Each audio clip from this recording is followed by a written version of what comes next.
nobody gets crowds like this. They want to see our country be great again. There's never been a movement like this. Make America great again. In the history of our country.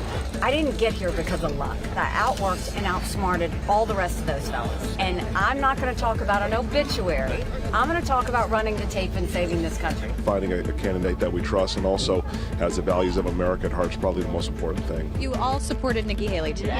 Yes. What brought you out today? To vote for Trump. I voted for Trump.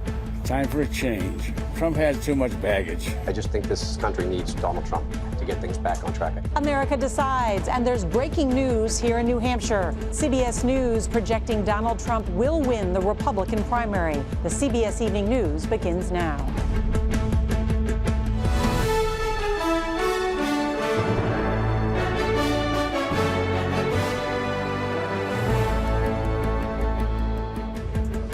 Good evening and welcome. We are live from here in Manchester as voters cast their ballots in this first in the nation primary.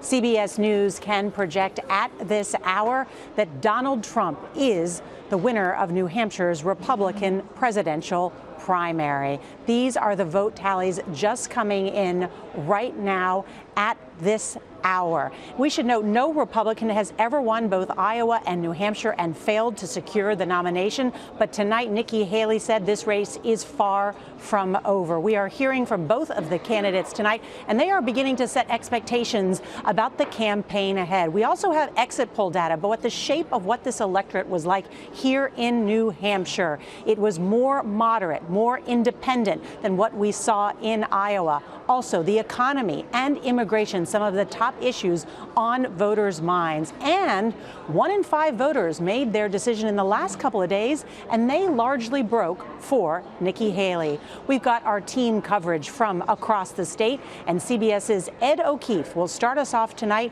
from election night headquarters. Good evening, Ed. Nora, good evening. As we're live in the West here on the Evening News, former President Trump is addressing his supporters, declaring victory here in New Hampshire, and already going after Nikki Haley for staying in this race, saying he's angry she's doing so and suggesting she only won because she won non-Republican votes. He has a point. Exit polls here in New Hampshire show this was a far more moderate and independent base of voters, much more so than were in Iowa last week. Haley doing well with them. More independent voters voted tonight in New Hampshire than Republicans, and they broke overwhelmingly for Haley. A few warning signs, however, for the former president as he continues his campaign.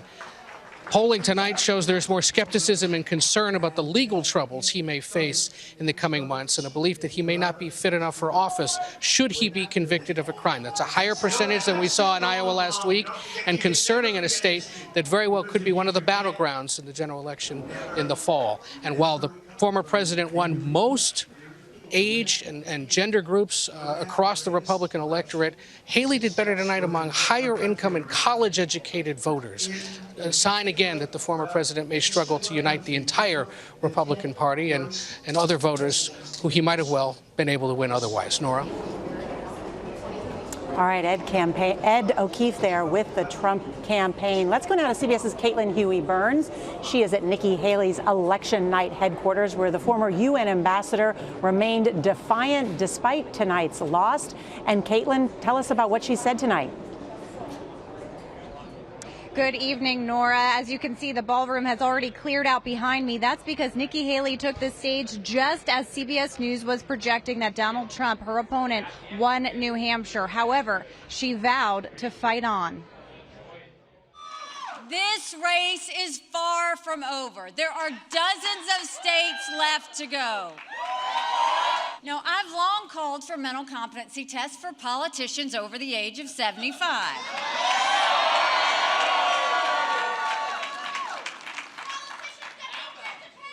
Trump claims he'd do better than me in one of those tests.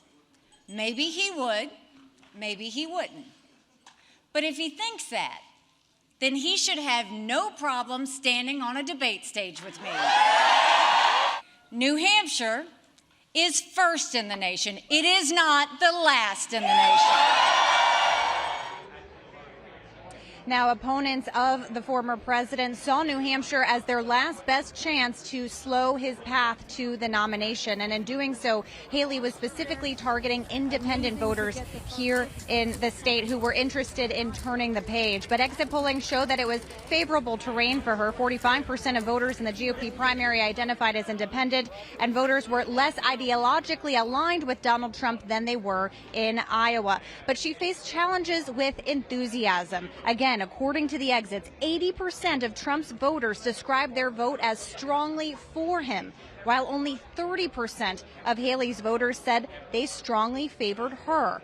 And most of Haley's backers said that they were voting for her with either some reservations or because they disliked her opponent. And Nora, that's what we've been hearing from voters all across this state supporting her, as we've been reporting this week. Now, she does vow to fight on to South Carolina, the next primary that doesn't occur for another month or so. She has argued that she has proven ability to win there, having won 2 elections for governor. But Nora, the last time she was on the ballot in South Carolina was 2014, 2 years before Donald Trump was elected and changed the Republican Party. So very different electorate for her. Nora?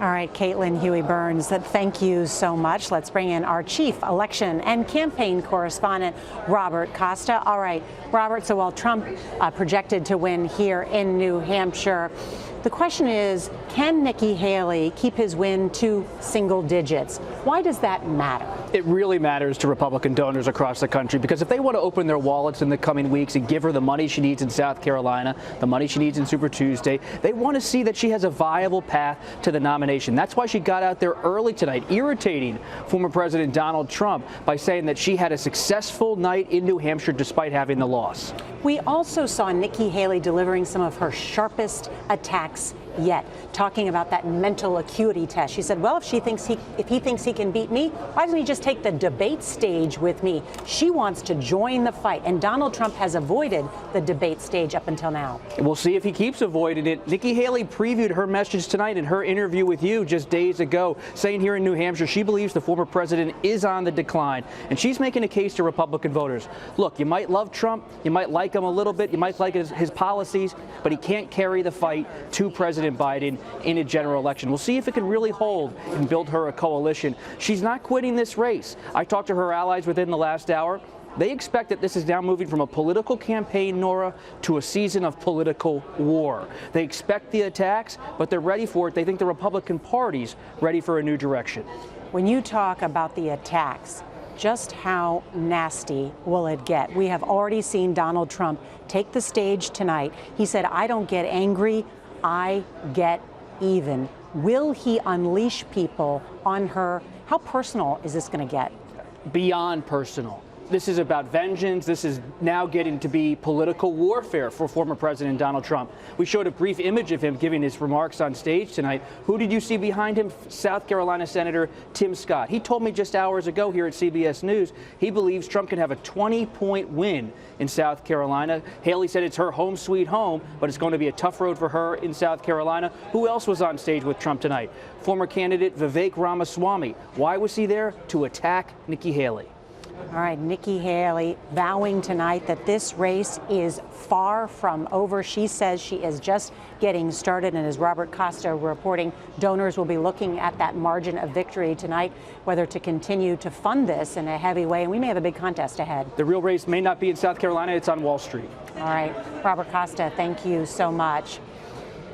And as we are on the road this election season, we really are making a point to speak about the issues that matter most to you, the voters. And one of the most important issues here in New Hampshire is the fentanyl crisis. This state has worked hard to bring down the 2017 peak of poisoning deaths and overdoses. So we went to one of the longest running recovery programs in the state to see how they are making a difference in the community. I took this little tiny piece of what I thought was crack cocaine and I inhaled it and I went down. It took 6 Narcans to get revived. We met Sean when he came looking for a new supply of Narcan. Hi, I'm Nora. To help people like him, Jess Carter is on the streets 5 days a week for the nonprofit Revive, helping people dealing with active drug addiction. Fentanyl has now become the leading cause of death in this country of young people. Yes, it's also kind of why we're all here. We don't want to continue losing our friends, our family, our community members, especially when there's a simple answer to reversing it right here. She thinks that answer is something called harm reduction. Like 10 wound care over here, so that should be good. A method she says is effective because it meets drug users where they are. Carter's view is shaped by her own experience, a former college athlete who struggled with addiction herself. 10 needles, cotton. Revive hands out things like clean syringes, fentanyl testing strips, and other supplies to help keep those gripped by addiction alive and prevent infectious diseases. For those who may not understand and say that's helping people abuse and use drugs, We are allowing people to make a better choice for themselves. We're allowing people to believe in themselves when others might not believe in them. It's that first step that people can take. Nationwide, close to 110,000 people died from drug overdoses in 2022. Roughly 2/3 of those deaths were from fentanyl. The epidemic of overdoses is a topic presidential candidates are talking about here in New Hampshire. Drug cartels are waging war on America, and we will destroy those cartels. Don't think for a second China doesn't know what they're doing when they send it over. That's the issue. While Carter agrees the flow of drugs needs to stop, she says the heart of the issue is trauma and mental health. Been addicted since I was about 50 when I got divorced. For people like Sean, the work Revive does can be life-saving. Do you mind if I ask you something? Sure, please. Are you afraid of dying? Yeah. I feel that I could have that chance to die every single day. I could have died last week. And I'm afraid for other people too.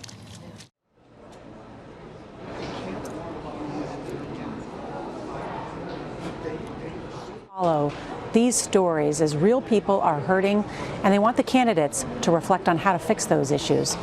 Turn now to some breaking news from the Middle East. The U.S. military launched new airstrikes tonight targeting facilities used by Iranian-backed militias in Iraq. This comes days after those militias targeted a military base, wounding U.S. service members. We get details now from CBS's Charlie D'Agata. U.S. Central Command say forces conducted unilateral strikes against 3 facilities used by Iranian-backed militias in Iraq, including headquarters, storage, and training locations. It's in response to repeated attacks, including one just a few days ago on the Al-Assad air base in Iraq, and a sustained missile and rocket bombardment that injured 4 U.S. service members. There have been more than 150 attacks against U.S. targets in the region by Iranian-backed militias since the war in Gaza began. Where today, the Israeli military said troops have now surrounded Gaza's second-largest city of Khan Yunis. Residents there were burying more of their dead today. Survivors left to watch from a distance their city go up in flames.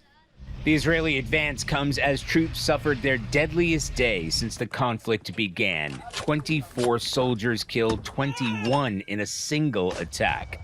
The IDF spokesman said a blast struck the building they were prepping to detonate. Families held funerals for the fallen today as Prime Minister Benjamin Netanyahu reiterated, "We will not stop fighting until complete victory." Now, regarding those new strikes, the Secretary of Defense Lloyd Austin said the precision strikes were in direct response to a series of escalatory attacks against U.S. and coalition personnel, adding neither he nor the president will hesitate to take necessary action to defend them or U.S. interests. Nora? Charlie D'Agata, thank you. Tonight, California residents are cleaning up after record rainfall and flooding. That's next.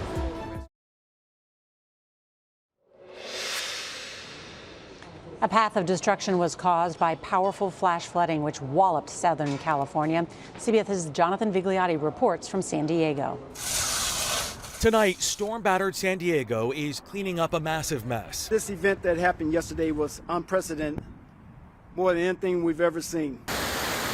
The city, known for its sandy beaches, now covered in muck and debris after yesterday's record rainfall plunged neighborhoods into chaos. How fast is it rising at this point? It's going really fast. Maritza Ramirez and her family raced to the attic, but the water just kept coming. My fear was just like drowning in the attic. So they climbed onto the roof and waited hours to be rescued. I was just like, what are we gonna do? We can't go into the water. The water's dirty, the water's deep. We feel helpless. We were barefoot, cold, stuck on the roof. Emergency responders struggled as they went door to door, rescuing more than 100 trapped residents using kayaks and stretchers. You can see the water line around. Jessica Calise was not home when chest-deep water destroyed nearly everything inside. When you walked in for the first time and you saw this, what looks like the inside of a washing machine, what went on in your head? I mean, absolute shock and disbelief. I've never seen anything like this. And cars like this show the power of this storm. Tonight, a long road to recovery ahead. According to FEMA, just 1 inch of floodwater can cause $25,000 in damage. In this neighborhood, the water was over my head, Nora.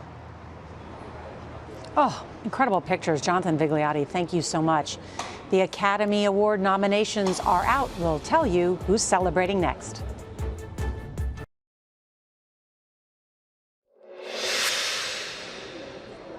Christopher Nolan's blockbuster Oppenheimer leads this year's Oscar picks with 13 nominations. The 3-hour epic about the father of the atomic bomb is up for nearly all the top awards, including Best Picture, Best Director, Best Actor, and Best Supporting Actor for Cillian Murphy and Emily Blunt.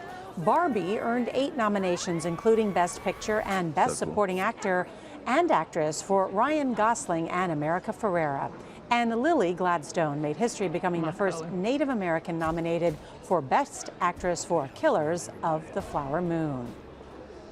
We remember the life and career of CBS News legend Charles Osgood next. This portion of the CBS Evening News is sponsored by Ancestry. Discover, preserve, represent. Finally tonight, the CBS News family is mourning the death of legendary anchor, writer, and storyteller Charles Osgood. The veteran CBS newsman worked on every broadcast here at CBS, but is best remembered as the longtime host of Sunday Morning and his nearly 50 years as host of CBS Radio's The Osgood File. Here's CBS's Jane Pauley. Good morning. I'm Charles Osgood, and this is Sunday Morning. He was the admired, yet approachable host of Sunday Morning for more than 22 years. Charles Osgood knew his was a storied life. Born Charles Osgood Wood in the Bronx, he grew up in Baltimore. He remembered it this way. In 1942, milk was delivered in bottles. The mail was delivered twice a day. And that boy named Charlie Wood had a paper route. I'm dreaming of a white Christmas. He had a love of music and time spent chewing the fat with the likes of Julia Child. Did you imagine that you were a natural for television when you first started doing that show? I'm a natural ham, when that helps a lot. And many others. They come out fast, but I mean, it's a fast world. We have actors and artists, not just politicians. His beloved Sunday Morning was the beneficiary of his passions. Our Sunday mornings are filled with such things.